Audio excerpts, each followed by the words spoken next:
I'm loading into Roblox Rivals expecting a normal afternoon, and instead I somehow end up watching 3 of the biggest AI models on the internet compete to build the entire game from scratch. ChatGPT walks in, looking organized. Claude shows up carrying what looks like an architectural blueprint the size of a football field, and Grok bursts through the front door like it skipped the tutorial and immediately challenged the final boss. The goal sounds simple enough. Recreate Rivals from nothing. Every weapon, every map, every movement mechanic, every menu, every line of code, every animation, every sound effect. No borrowing a project, no downloading a framework that secretly does 80% of the work. This is ground zero. 3 AIs, 1 shooter and 1 question. Which one would you actually trust to build a game people would want to play? Because making something look like Rivals is easy. Making something feel like Rivals is where everything falls apart. The first few minutes already tell a story. ChatGPT immediately starts asking questions. What systems should exist? How should movement interact with shooting? What networking model should be used?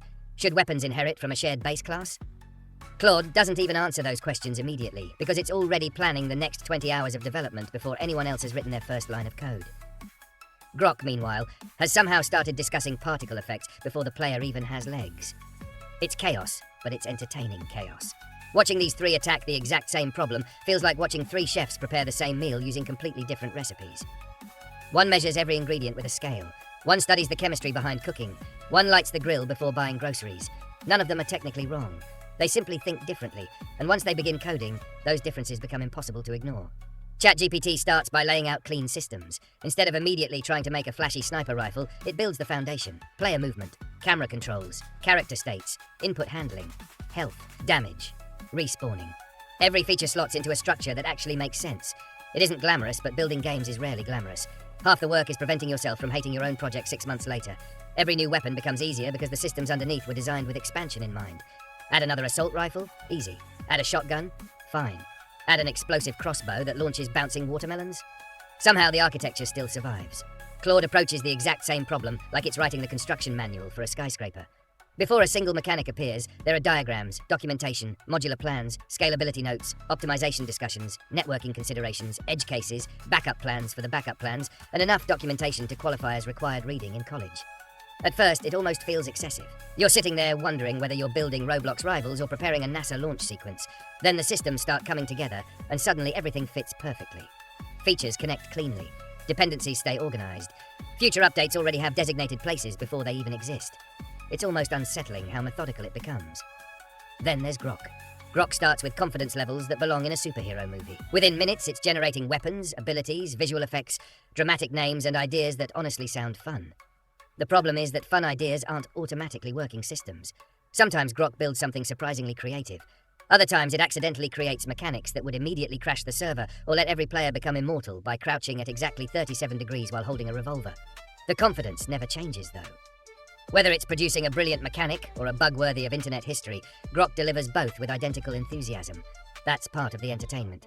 You never quite know whether the next feature will be incredible or completely unhinged. Then comes the movement system, arguably the heart of any shooter. Rivals feels responsive because movement and aiming exist together instead of fighting each other. ChatGPT focuses heavily on consistency. Sprinting transitions cleanly. Sliding behaves predictably. Jump timing feels deliberate. Camera motion stays smooth without becoming nauseating. Every adjustment feels like somebody tested it repeatedly instead of throwing random values into the script until something looked acceptable. Claude reaches a similar destination but takes a longer road. Every movement variable becomes documented, categorized, and adjustable. Want to tweak acceleration independently from air control? No problem. Want every weapon class to influence movement differently while remaining balanced? Already accounted for. Claude doesn't merely build movement, it builds movement systems that anticipate future designers changing their minds.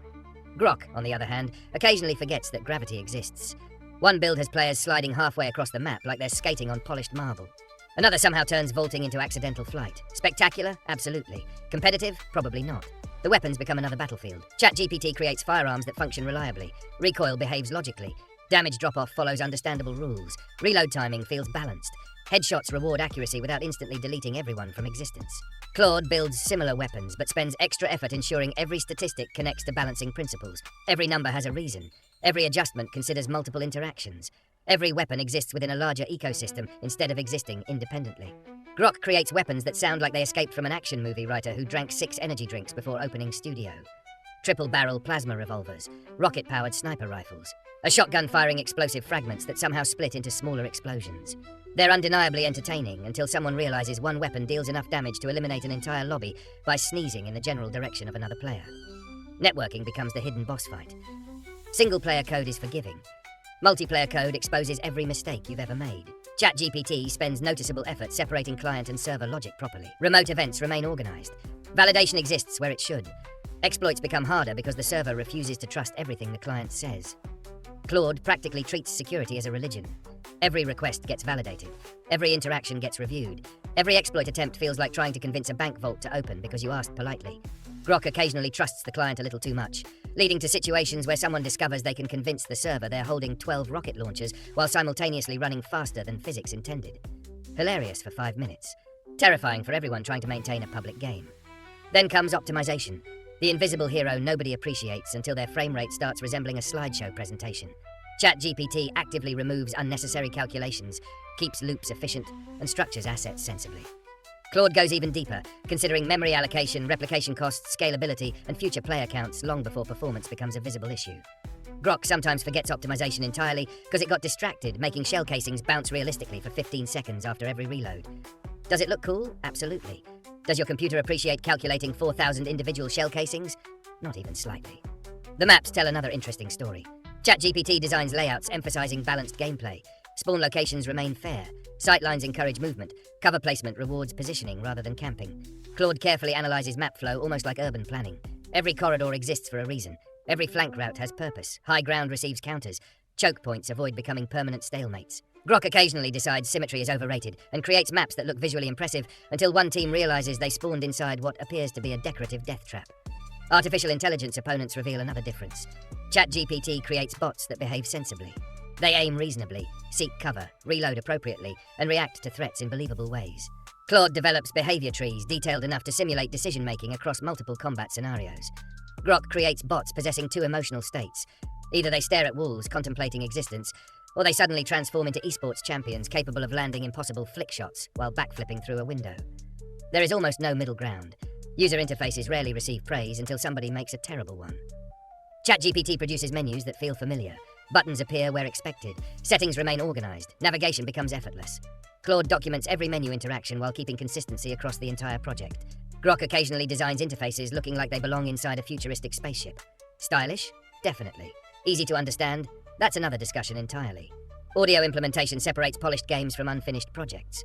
ChatGPT assigns sounds thoughtfully, making reloads, footsteps, impacts, and weapon fire communicate useful information.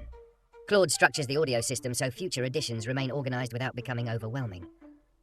Grok occasionally decides every reload deserves cinematic thunder, creating moments where replacing a magazine sounds louder than launching a missile.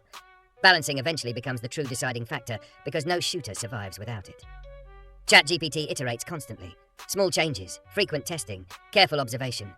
Claude analyzes interactions methodically, ensuring no adjustment unexpectedly destroys 5 other mechanics.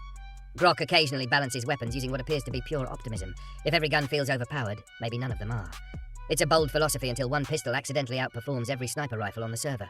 Bug fixing exposes personality more than almost anything else. ChatGPT systematically reproduces problems, isolates causes, and patches them without disturbing unrelated systems. Claude traces every dependency, ensuring fixes avoid introducing future issues. Grok occasionally fixes one bug by creating 2 new ones, then confidently announces victory while players somehow begin spawning upside down.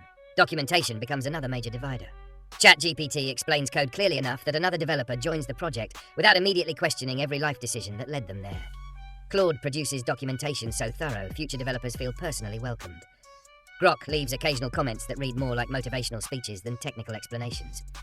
Team collaboration also matters. ChatGPT communicates naturally with developers, explaining reasoning instead of dumping code and disappearing. Claude excels at maintaining consistency across larger projects involving multiple contributors. Grok thrives during brainstorming sessions where creative ideas matter more than strict organization. Ask for 10 unusual weapon concepts, and Grok delivers 20 before anyone finishes writing the prompt. After spending all this time watching the competition unfold, something surprising becomes obvious. None of these models are universally better than the others. They excel in different areas. If I wanted reliable gameplay systems, organized scripting, balanced mechanics, and code that stands a realistic chance of surviving future updates, ChatGPT consistently feels like the strongest overall choice. If I were managing a massive long-term Roblox project with multiple developers, complex systems, extensive documentation, and years of planned updates, Claude becomes incredibly attractive because every decision feels intentional.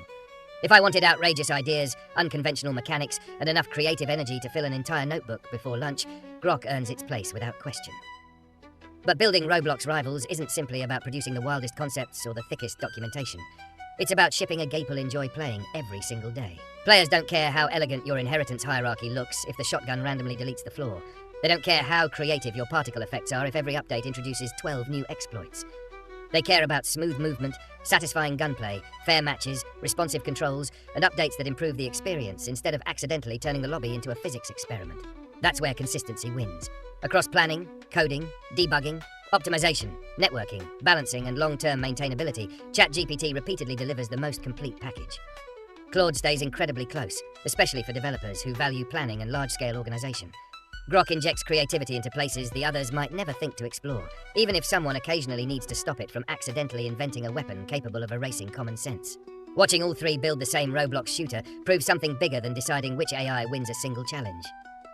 The strongest projects rarely come from flashy moments. They come from hundreds of small decisions made correctly, one after another, until the final product simply works. In game development, flashy trailers attract attention, but polished gameplay keeps players coming back. That's the difference between a project people try once and a game people refuse to stop playing.